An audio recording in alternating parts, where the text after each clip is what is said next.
What's going on, everybody? Sabers here, back in Vermintide 2, and today we are taking a look at Kerillian at level 15, and first up we have Waystalker, which, it's fantastic. One of the best classes in the game, I would say, once you get some decent weapons. And the weapons that I'm using the Glaive and the Swift Bow.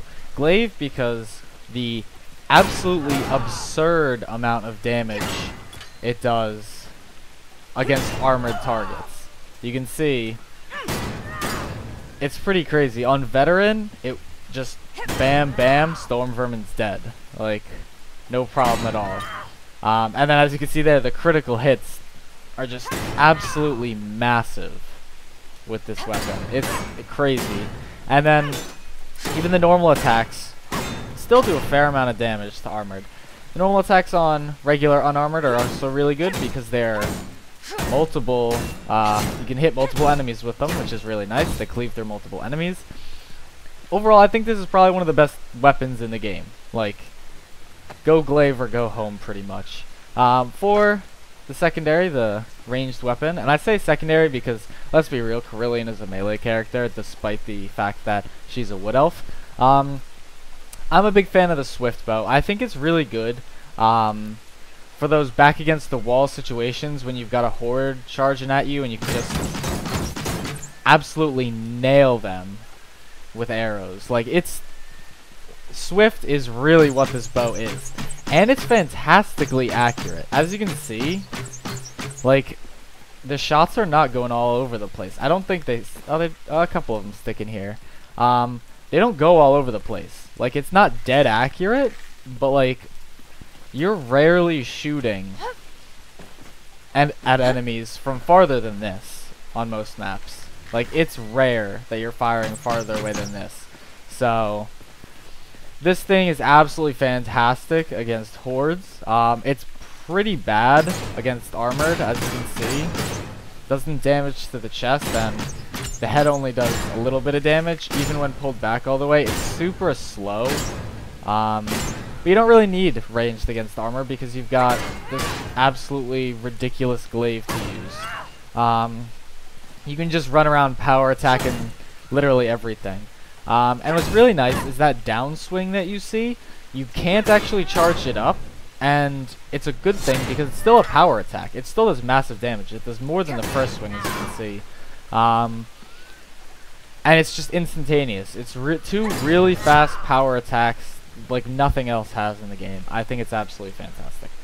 Let's go ahead and look at talents for her. First thing I use, Fury of Anath Rayema, increased attack speed by 5% because who doesn't want a faster swinging glaive to just do absurd amount of damage. Daughter of the Hunt, while above 25% health, Kerillian's critical gains 30% additional power boost. And with her passive, that's just fantastic, because most of the time you're above 25% health with the regeneration. So, more often than not, you'll have this activated, which is fantastic. And the other one I use, which, I mean, how can you not? Isha's Embrace increases Kerillian's health regeneration. Like, it only goes to 50%, which was a nerf from the beta. It used to get you all the way up, which was ridiculous. But like, this just fixes, it's just ridiculous. This regeneration on her is crazy. You can be so aggressive, such high DPS, because you can go in there and you're okay with going down to like a quarter health. It doesn't matter because you can just be aggressive, go in there, get low on health, and then after a wave, you've got time to just relax, block around, like walk around, use your bow to keep your distance. Because as you can see, I have 75 shots with this bow. I don't have to go anywhere near my enemies if I don't want to for a little while. If you're just walking around, not dealing with hordes or anything, you don't have to go anywhere near them. So, she's absolutely fantastic. My pick for best character in the game. Simply because she's so hard to kill. And the regeneration is just so good. If you're a new player, she's super easy because it's hard when you're new to the game to like figure out the blocking and everything. But even towards the end game, I pretty much only see Waystalker Kerillians. I don't see any of the others. which I completely understand. Alright, and on to Handmaiden Kerillian. I like the spear, and in my opinion, it's not the best weapon. If you want the best weapon, just use Glaive and Swiftbow all the time, because they are literally the best weapons in the game. I don't think anything beats them. But I like to use this because I think having a Kerillian, like a block build almost with Kerillian, is actually kind of cool. And I just use this if I'm trying to have fun. So I only have 5 stamina shields, but for Kerillian that's actually a fair amount. And she's very, very good against large hordes of enemies. Not fantastic against armor, unfortunately. But that's okay, because armor and blocking tends to not go well because they tend to just go straight through all your block, but it's whatever. So, against non-armored, Spear is super quick, does a ton of damage, and it's actually really easy to get headshots as well, because the first 2 attacks go right where you're aiming. So, if you're just aiming at the head, you'll be headshotting no problem pretty much. Unless you get too close, then like the clipping's weird. But like at the right range, headshots easy peasy, you know? Except for the training dummy wobbles a lot, but that's whatever. And then, I mean, how can you pass up the short bow? Like, look at that damage. I don't know how you could pass that up. It's just too good against hordes. And I just don't see how you can pass up 1,250 damage every, like, not even half second. It's like every quarter second. Like, it's ridiculous. It's just, it's crazy how powerful it is to me. Power attack wise, she's really good actually, again, with AoE. This attack obviously is not very good AoE. However, that swipe does a lot. And follow it up with a bunch of quick jabs and whatnot, and you're actually killing a lot of little guys. I think she's really, really good against a lot of little guys. And then, along with this, if you just like try to maximize your block, I think it'd be pretty cool. So let's go ahead and check out the talents here, because I've tried to maximize them for her defensive capabilities, because she does have stamina regeneration aura, which is really good. So I use Azure Vigor. It grants 1 extra stamina shield, which is always good. Triumph of Cat Eye clears any wounds and converts any temporary health to permanent health when bosses die. This is just generally one of the most useful things on harder difficulties, because on harder difficulties a lot of people go down against bosses, and it's pretty much just like a free potion, you know? It's really good. So it's not uncommon with like DPS characters to go down against bosses. So I think it's really, really useful to just have this with most characters. And later on, she, instead of turning temporary health to permanent health, she just has when bosses die gain health. But this kind of thing is, all characters have it. But I think it's super important that you use it early when you're trying to grind, when you don't have the best weaponry, because it helps you with dealing with those bosses. And the last one that I use is Hukon's Tenacity. Increases stamina regeneration speed by an additional 30%. There's no, like, there's nothing to meet here. You just always gain it 30% faster, you know? It's really, really good. I think it's just overall really useful, just to be able to gain stamina back that fast, because when you use it all, that's pretty quick, you know? That comes back real quick, and then you get some good hits in there, and you already have, like, it's fantastically, like, quick. And that's why I think she could be a viable block build. So she's a decent DPS, not my favorite character, not the best by any means.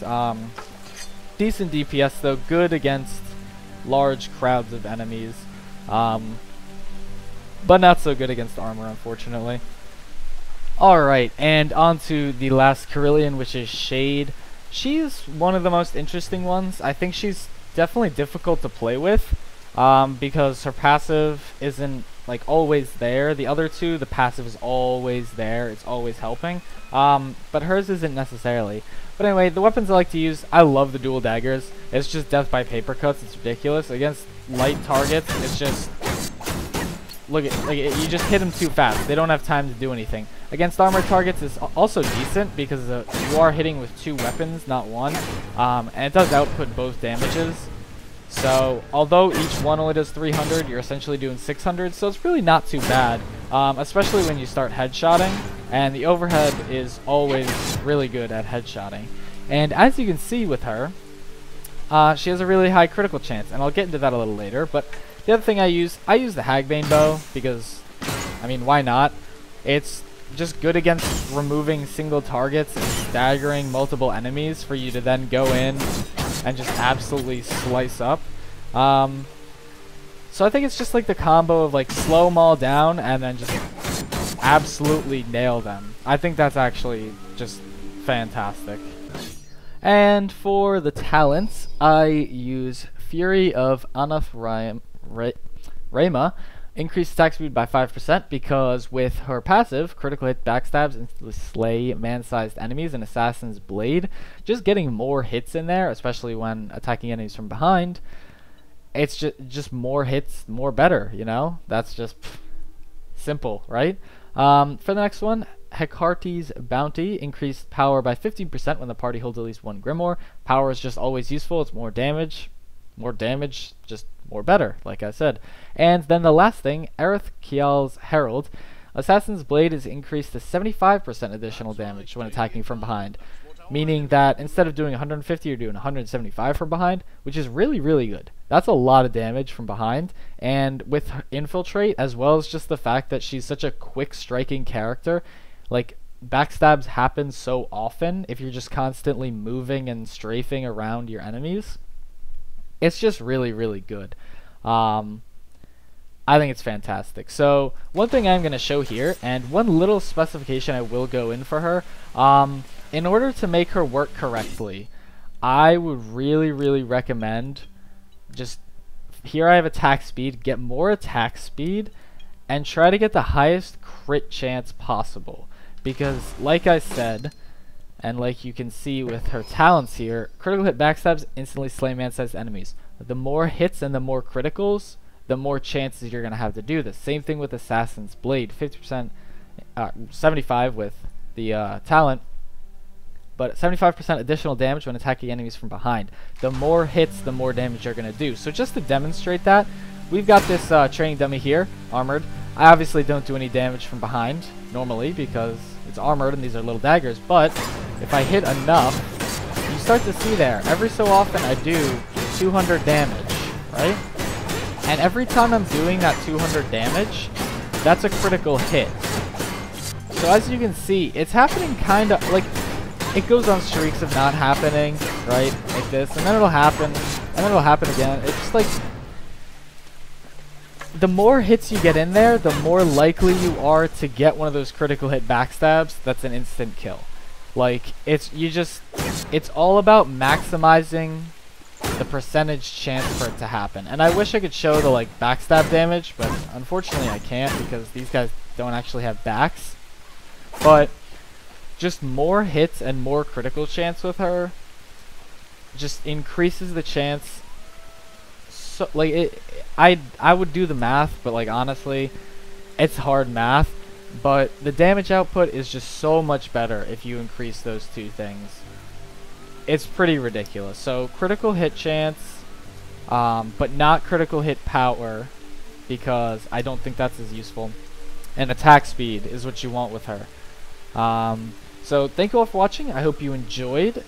And go ahead and discuss down in the comments below, and I'll see you all next time.